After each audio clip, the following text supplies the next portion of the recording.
तहरीके इंसाफ का जो मौक़िफ़ था पहले दिन से कि ये पंजाब के अंदर जो हुकूमत बनी है वो एक गैर कानूनी हुकूमत है और इसकी कोई कानूनी हैसियत नहीं। हमें इस बात की खुशी है कि इस बात के ऊपर तस्दीक मोहर तस्दीक की हाई कोर्ट ने पहले और आज सुप्रीम कोर्ट ने भी इस बात को दोहरा दिया कि हमज़ा शहबाज मुंतखब वज़ीर आला पंजाब कभी भी नहीं थे। तो सबसे पहली तो ये एक अहम बात है और एक पाकिस्तान के अवाम के लिए खुशाइंद बात है, ख़ास तौर पर पंजाब के अवाम के लिए खुशाइंद बात है कि हमारा और पाकिस्तान के अवाम का जो मौक़िफ़ था वो दुरुस्त साबित हुआ। दूसरा, क्योंकि ये नतीजा जो आया है ये सुप्रीम कोर्ट के ये 63A की तशरीह के नतीजे में आया है, तो उसके ऊपर भी मैं मुबारकबाद देना चाहता हूँ कौम को, क्योंकि इसने सिर्फ इस इलेक्शन को असरअंदाज नहीं किया बल्कि पाकिस्तान में जो लोटों की सियासत होती थी, हराम के पैसे से वोट ख़रीद के, मेंबर ख़रीद के जो सियासत थी, उसको भी हमेशा हमेशा के लिए दफन किया गया है। तो ये भी एक बहुत बड़ा पाकिस्तान की जमहूरियत के लिए एक बेहतरी की तरफ गए हैं और खुशी हमें इस बात की कि ये लड़ाई भी तहरीक इंसाफ ने लड़ी और हम ही ये मुकदमा लेकर यहाँ मैं अपने फवाद चौधरी साहब का इंतज़ार करूँ, फवाद आ जाए। आज जो फैसला हुआ जी उसके अंदर जाहिर है, क्योंकि अब ये सिर्फ हमारा मौक़िफ़ नहीं है, ये मौक़िफ़ जो है वो कोर्ट्स का भी मौक़िफ़ है कि हमज़ा जो है वो कभी भी मुंतखब वज़ीर आला थे ही नहीं। लेकिन इस चीज़ के लिए कि यहाँ से इस सियासी बुरान को हम आगे बढ़ाएं, उसके लिए हमने ये बात कबूल कर ली है, इसके बावजूद कि ना हम कल मानते थे हमज़ा को एक मुंतखब वज़ीर आला, एक आइनी कानूनी वज़ीर आला ना आज मानते हैं, लेकिन हमने ये बात कबूल कर ली कि जब तक बाई इलेक्शन नहीं हो जाते और उससे पहले 5 जो हमारी रिज़र्व सीट्स हैं, जो तहरीक इंसाफ के 5 मेंबर हैं जिनकी नोटिफिकेशन आज से कई हफ्ते पहले हो जानी चाहिए थी, लेकिन इलेक्शन कमीशन के बिल्कुल गैर कानूनी फैसले की वजह से वो मामला रुका हुआ था। उसके लिए भी हम अदालत गए, अदालत से रिलीफ हासिल की और अब वो नोटिफिकेशन जो है उसका इंतज़ार हो रहा है। तो वो नोटिफिकेशन बहुत ज़रूरी है कि वो नोटिफिकेशन हो जाएं। उसके बाद जो है इलेक्शन जो है बाई इलेक्शंस 20 सीटों का, यही लोटों के जो इलेक्शन है वो लोटों का इलेक्शन भी मुकम्मल हो जाए। उसके बाद हाउस मुकम्मल है और पंजाब के अवाम जिसको भी मुंतखब करते हैं, तहरीक इंसाफ ने हमेशा आइन की, कानून की बात मानी है, हम उस वक़्त भी मानेंगे। लेकिन साथ साथ हमने इस बात का भी, और बाबर अवान साहब को चेयरमैन इमरान खान की हिदायत की बुनियाद के ऊपर ये कहने को कहा गया था और उन्होंने जो पोजीशन ली है कि ख़दशात हमें शदीद हैं, क्योंकि ये सिर्फ मुस्तकबिल की बात नहीं है। हमें ये पता है कि आज तक पंजाब में हुकूमती मशीनरी का इस्तेमाल किया जा रहा है, बेदरेग किया जा रहा है, लोगों के ऊपर दबाव भी डाला जा रहा है, गैर कानूनी तौर पे तरक्याती काम भी कराए जा रहे हैं, ऐसे अफसर भी पोस्ट किए जा रहे हैं जिनकी शोहरत ठीक नहीं है और ये तमाम चीज़ें की जा रही हैं क्योंकि नज़र आ रहा है कि इस वक्त इमरान खान की जो मकबूलियत तमाम के अंदर है और जिस तरीके से तहरीक इंसाफ का ग्राफ इस वक्त बढ़ा हुआ है, उनको नज़र आ रहा है, अपनी शिकस्त नज़र आ रही है मुस्लिम लीग नून को इस इलेक्शन के अंदर।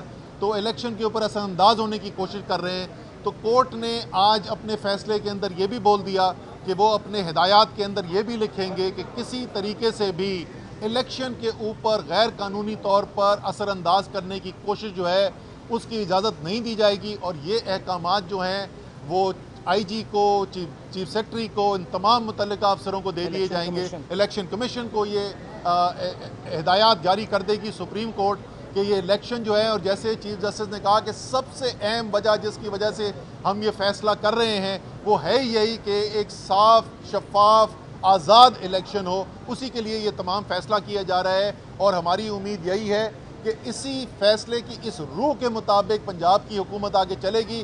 कुर्सी पे तो हमज़ा बैठेंगे, लेकिन किसी तरीके से भी अब उनका गैर कानूनी इस्तेमाल करना, हुकूमती मशीनरी को असरअंदाज होने के लिए उसकी इजाज़त बिल्कुल नहीं दी जाएगी।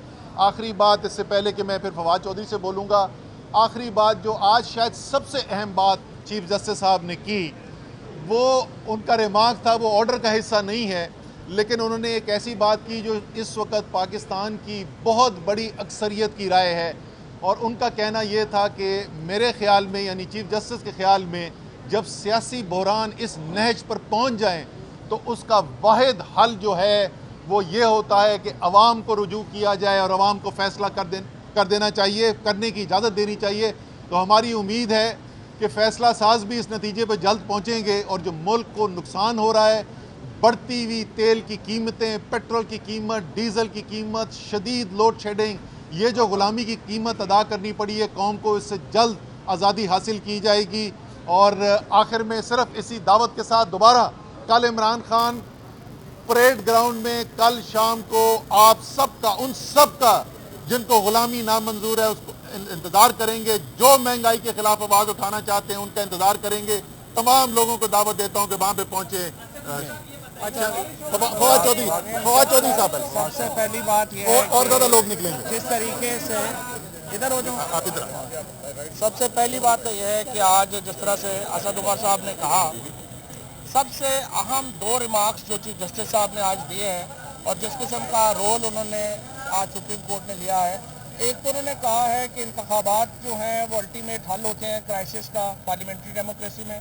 दूसरा उन्होंने कहा है अपोजिशन की जो नेशनल असम्बली में अहमियत है उसके ऊपर, क्योंकि ये जिस तरीके से मामला चल रहे हैं नेशनल असम्बली के वो सारे देख रहे हैं। जो पंजाब का बहरान था उसका सुप्रीम कोर्ट ने हल करने की कोशिश की है और मैं समझता हूँ चीफ जस्टिस साहब ने और जस्टिस आदिल हसन साहब ने, जस्टिस मंजूर खलील साहब ने एक बड़ा स्टेट्समैन के तौर के ऊपर जो है इस केस को लिया है और उन्होंने जो इसका हल दिया है वो ये है कि इलेक्शन जो होने हैं वो हाउस मुकम्मल होने के बाद यानी 22 तारीख को होंगे। हमजा शहबाज का जो नोटिफिकेशन था वज़ीर आला बनने का वो कालअदम करार दे दिया गया है और अब एक नया जो एक महदूद इख्तियारात के साथ हमजा शहबाज जो है वो 22 तक वज़ीर आला कंटिन्यू करेंगे, क्योंकि चौधरी परवेज़ इलाही साहब ने उसके ऊपर कॉन्सेंट दे दी थी। अगरचे हमारा ये इरादा नहीं था, लेकिन जो कि चौधरी परवेज़ इलाही साहब ने कॉन्सेंट दे दी तो हमने फिर उनके जो है कॉन्सेंट के साथ हम चले गए और महदूद इख्तियारात के साथ एक केयर टेकर चीफ मिनिस्टर के करीब रहते हुए उन्होंने अपने इख्तियारात इस्तेमाल करने हैं। सुप्रीम कोर्ट ने जो बाई इलेक्शंस हैं उसकी जो इंतज़ामी पावर्स हैं उसको बड़ा वाज़े तौर के ऊपर जो है वो डिटेल में डाल दिया है कि वो क्या कर सकते हैं क्या नहीं कर सकते हैं। सलूशन उन्होंने दोबारा ये दिया है कि आपस में पॉलिटिकल मामलात को सियासत अंदाज से हल करने की ज़रूरत है। ओवरऑल मैं समझता हूँ आई का जो मौक़िफ़ है उसकी जीत हुई है। जो पहला राउंड है इलेक्शंस का वो नल एंड वॉइड डिक्लेयर हो गया है। आपको पुराना नोटिफिकेशन जो है वो नल एंड वॉइड डिक्लेयर हो गया है।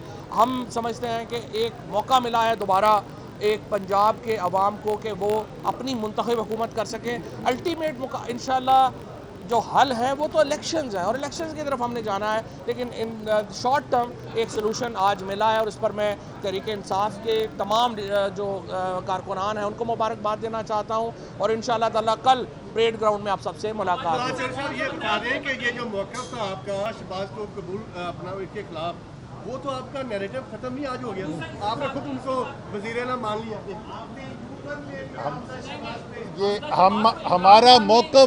हमारा मौक़िफ़ सर आ गया ना, सवाल आ गया ना, सवाल आ गया।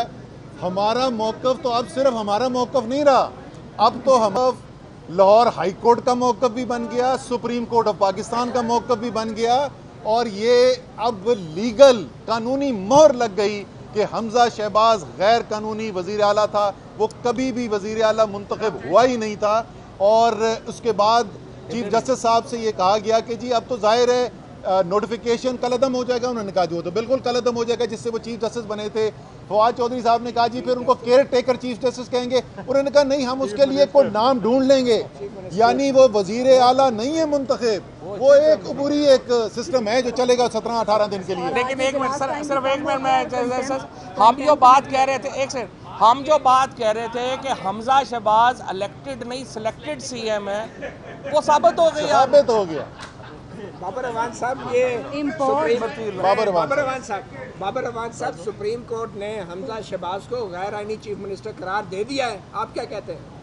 देखिए, मैं सुबह 9 बजे से 10:30 बजे तक हाई कोर्ट में बोला हूँ और 1:30 बजे से अभी तक यहाँ बोल रहा हूँ। इसलिए जो 2 दोस्तों ने कहा है, असद उमर साहब जनरल सेक्रेटरी और फवाद चौधरी ने, वो काफ़ी है। नहीं, वो दुरुस्त है या गलत है? नहीं, सही है। नहीं, हमजा शहबाज गैर आईनी है, बाबर अवान साहब काफ़ी है।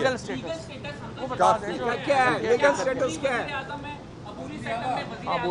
क्या वो गैर आईनी वज़ीर आला है? देखिए, इलेक्टेड वो नहीं है, नोटिफिकेशन उनका एग्जिस्ट नहीं करता, उसको आर्जी तौर बेसिकली ना पे ही है ना शी है। अबूरी तौर पे आर्जी तौर पे अबूरी तौर पे पता नहीं क्या नया उन्वान उनको मिलेगा, लेकिन वो एक मैं उन्वान ये समझता हूँ देना ज़्यादा ज़रूरी है, गैर आइनी मशकूक वज़ीर आला है। अच्छा, ये सुप्रीम कोर्ट ने करार दिया। ये और सुप्रीम कुछ कोर्ट- ए रोस्टर है ना, मेरा सवाल नहीं लेते। अच्छा, चलो, ओए, कोई ओए। और तो नहीं है। अच्छा, फवाद चौधरी साहब सवाल ले लेना, सवाल ले लें। आराम वाला। अच्छा, ये आराम आज से रहने दो। आपने जो जजों की पेंशन और मुराद के बारे में बात की, आप उस बयान पे कायम हैं? 100%। थैंक यू, बहुत शुक्रिया। चलो।